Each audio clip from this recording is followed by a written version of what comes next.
I want to start off by acknowledging that this won't be a full retrospective of Portal 2, which has been done before at length by other critics.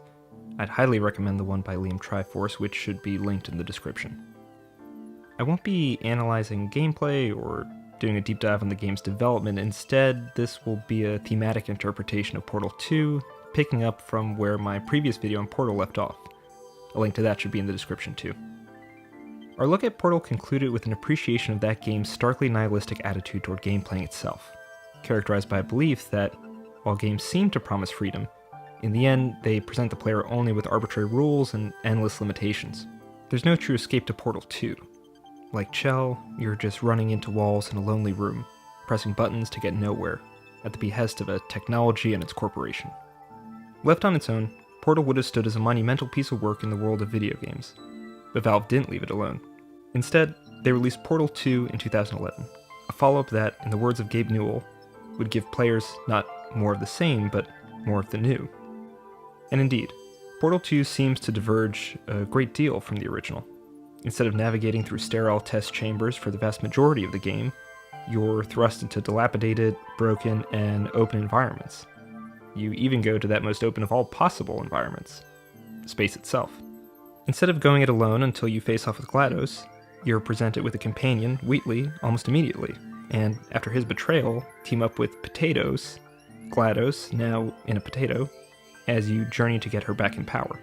And, at the end, instead of being dragged back into Aperture by the party escort bot, you're finally set free, in a lush field, with your dear companion cube returned to you. Given these differences, Portal 2 has widely been seen as a thematic complement to Portal, counterbalancing rather than continuing the latter's message. Where the first game was pessimistic and lonely, the second is hopeful and brimming with character relationships, with Wheatley and GLaDOS fully realized as three-dimensional, comic, fallible, and sympathetic figures. Not to mention the corrupt cores and the recorded presence of Cave Johnson. In other words, many understand Portal 2 to chart a course toward a vision of game playing that rewards exploration with true freedom, redeeming the nihilism of the first game. I'm not so sure. A sequel typically promises expansions and reversals on its predecessor, and Portal 2 delivers on this, elaborating on Portal with new mechanics based on gels, light bridges, lasers, new cubes, new turrets, and excursion funnels, and reversing our expectations with a more tonally diverse locale, including an entire chapter outside the modern Aperture factory. A section that's in some ways eerily reminiscent of the part of Eco in which you're outside and under the castle, traversing water and wreckage in a treacherous ascent. But these differences serve only to disguise the themes of the original, which return to us with renewed force. An optimistic reading of Portal 2 would argue that it's a rollicking adventure in which allies turn to enemies, enemies turn to allies, and one in which bravery and teamwork triumph over malice.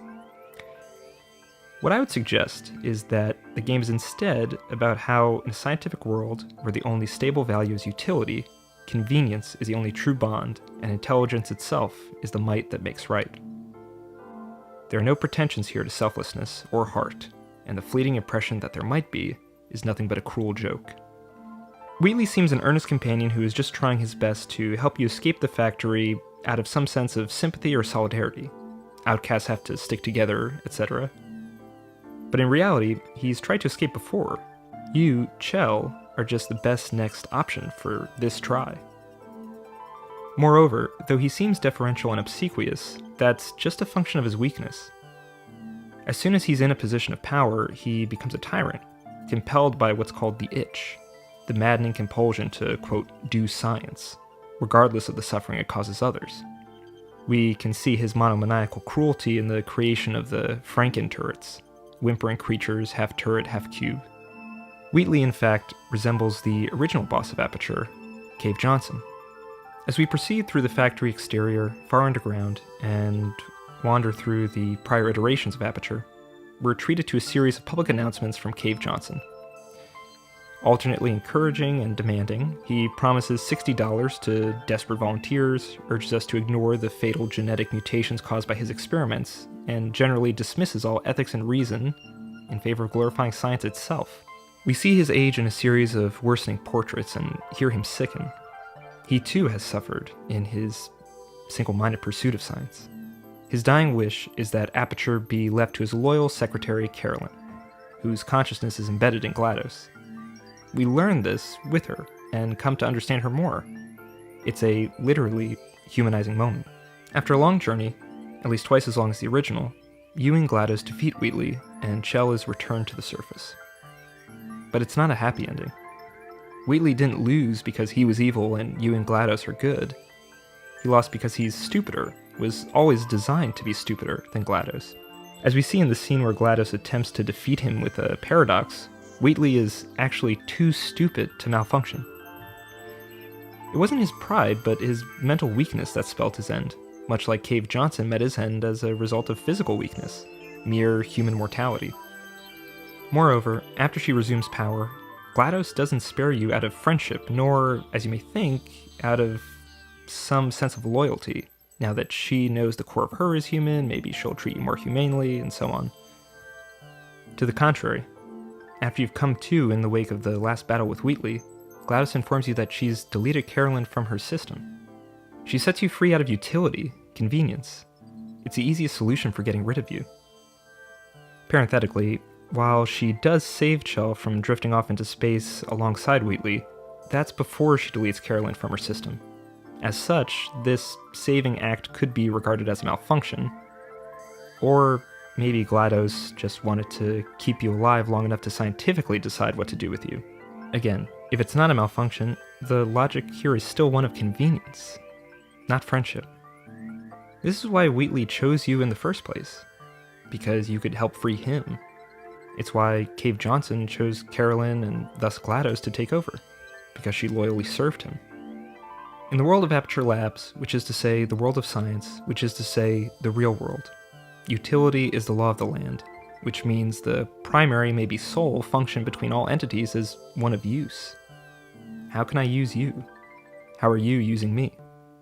For all the well-voiced boxes and spheres, Portal 2 is not so much about showing how robots are human as it is about showing how humans are robotic.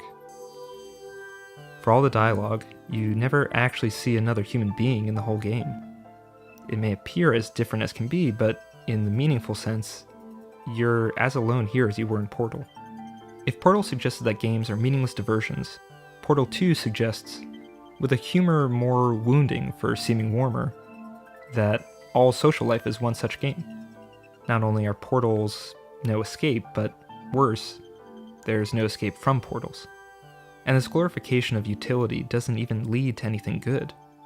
After all, what does science bring in the world of Portal 2 but death and ruin? Science isn't a noble quest, but an ineradicable itch. A valueless, mechanical, inevitable compulsion. You get power to do science, and all doing science gets you is more power to do more science. Again, there's no escaping from portals.